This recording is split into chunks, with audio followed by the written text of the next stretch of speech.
इतना करावन करे जारी कवे बोला कबले वही जवानिया के टेस्ट तारा तनिको नइखे बुझात। इतना करावन करे जारी कवे बोला कबले वही जवानिया के टेस्ट दिन में कुहासा छा गई आजा राजा घरवा हो जाड़ के बाहर आ गई आजा राजा घरवा हो जाड़ के बाहर आ गई।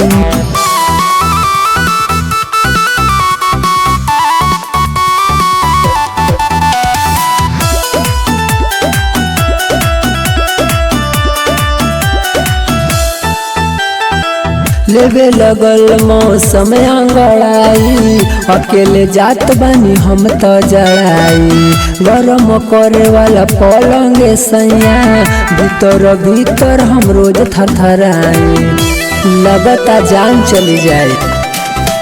लेवे लगल मौसम अंगड़ाई अकेले जात बानी हम तो जड़ाई गरम करे वाला पलंगे सैया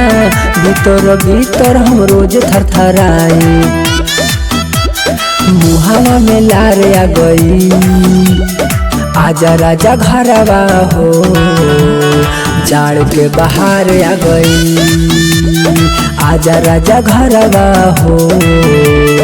जाड़ के बाहर आ गई।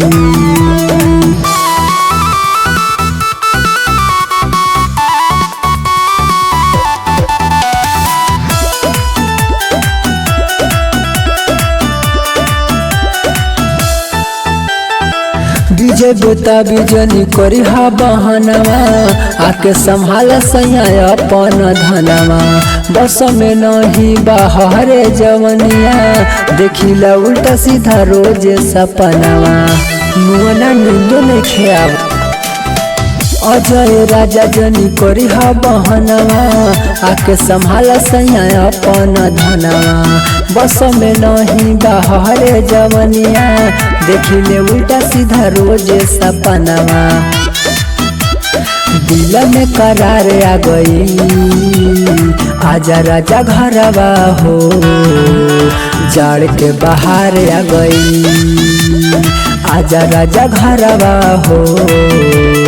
जाड़ के बाहर आ गई।